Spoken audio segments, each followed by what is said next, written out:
let's go over some of their over to the guards, to the people right next to them usually. So I want to do. We'll do this a little bit differently. We'll just do this together. Go like 5-5-4-4 because I'll spoil it. Our top two are the same. Yeah. So yeah. If I'll let you go first. Who do you have for number 5 as your 5th best guard heading into 2023?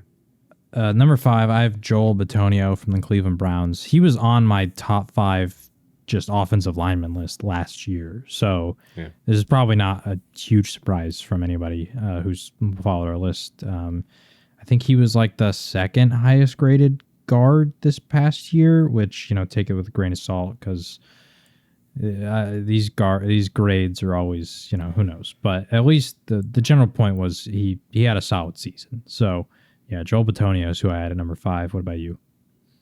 Yeah, I had Elton Jenkins for my Packers at 5. Honestly, could be higher. Been dealing with a couple of injuries the past few years. Not his fault, but, just tough to grade it that way. Obviously, position versatility for him isn't great.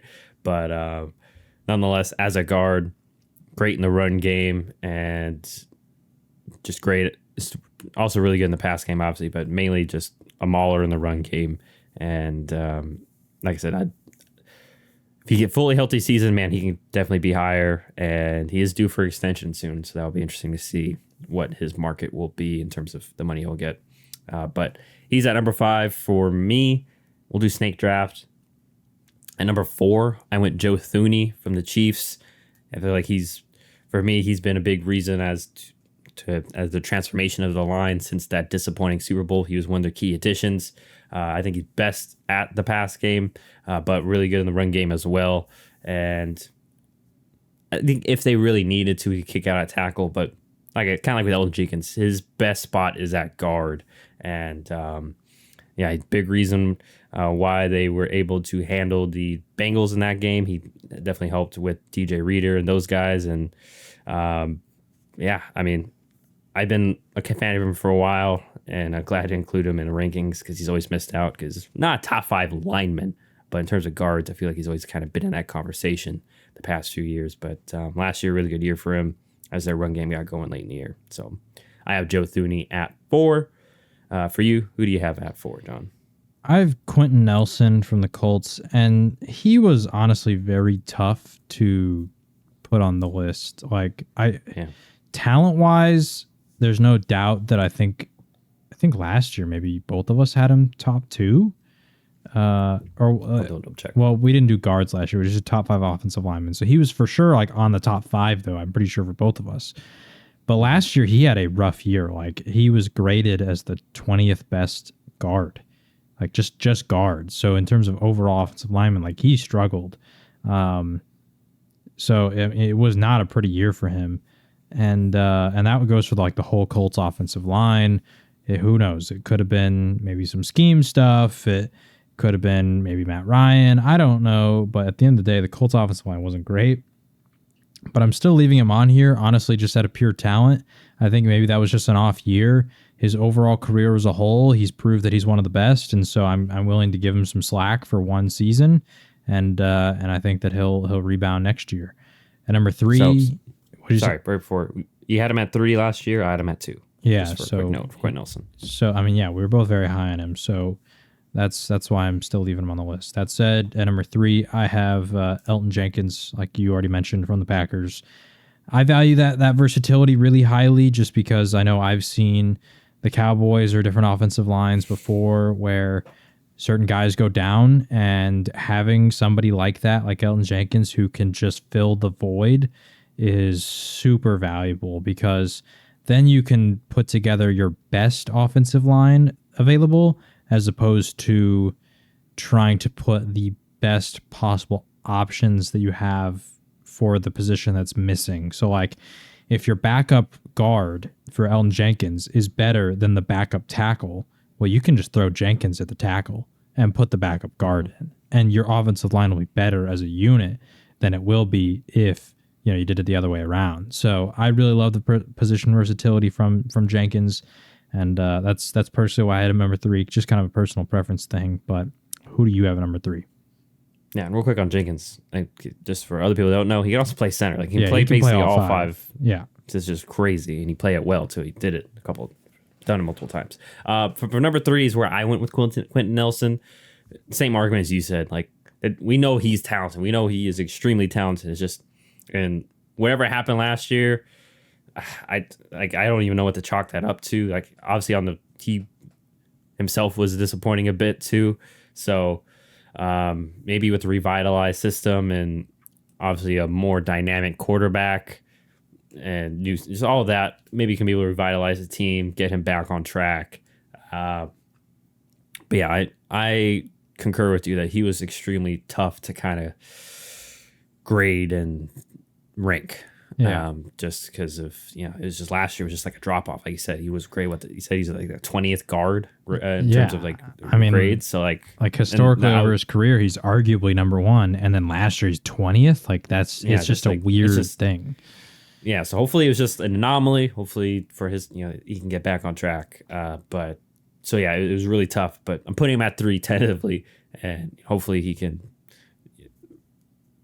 prove me right or prove me wrong in terms of being even better. But all right, now we go to our top 2.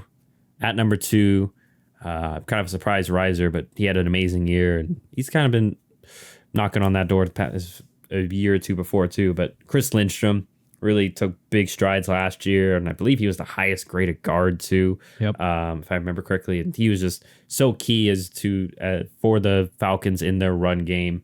And they didn't really even have a pass game, but he's pretty good pass pro. But once again, guards not asking him to do a lot of crazy stuff in pass pro. But in the run game, he was amazing for them, despite the fact that they had Tyler Algier running the ball for them, and they really didn't have a pass game.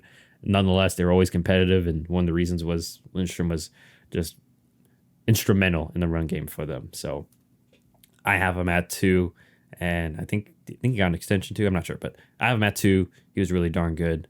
And you also had him at 2. Yeah, he actually, not only was he the highest graded guard, he was actually the highest graded offensive player in the entire NFL. So he was utterly dominant last year. Really, really fantastic season from him. And I mean, just to like put it into perspective, he only even allowed 6 hurries on the whole season. Like that's kind of a crazy number. Like, let me sort the stats here so I can. So yeah, for like Batonio, who I mentioned, he allowed double that. For Tooney, he allowed 10. For Zach Martin, he allowed 14. Jenkins allowed 13. Like some of these guys that we're talking about in this list allowed about double his, and he only allowed single digits, only 6, which is crazy. So he just had a really dominant season, and like you said, he was insane on the running side of the offense, and that's a big reason why Atlanta was able to run the ball so effectively. So yeah, he had a monster year, and he is number 2 for me. But at number 1, it's the guy who for me has been here for quite a long time, and you can say I'm biased, but I think most Cowboys fans would agree, most NFL fans would probably agree that if there's any Cowboys player that you're going to give all the props in the world to that's not named Micah Parsons, because everybody's already doing that, it's got to be Zach Martin. Zach Martin's just the key to dominant consistency. He has, I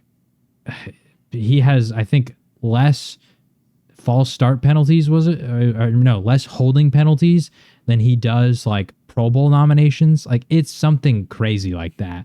And this year he only had 1 penalty the entire season, by the way, which I don't think it was accepted.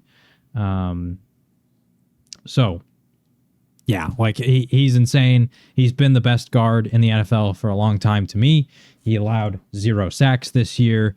Like I said, he did allow 14 hurries, and he did allow Dak to hit 2 times.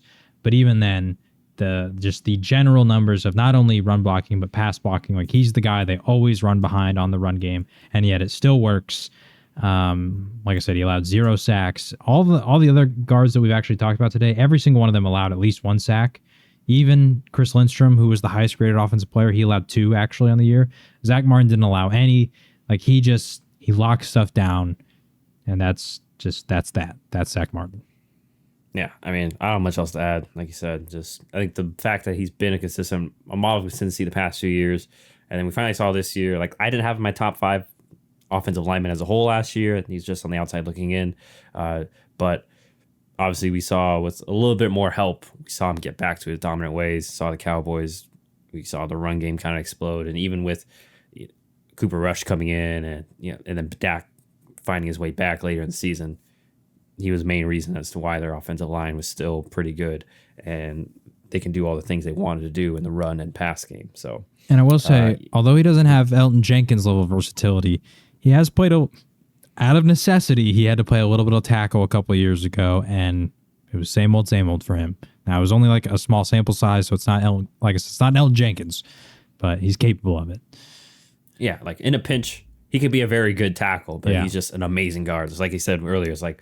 If you can, you're going to put him at his best spot, and then you can figure out the rest there. But that's I think when they drafted him, somebody had said like, "Oh, this guy, he could be like a Pro Bowl tackle, but he's going to be a Hall of Fame guard."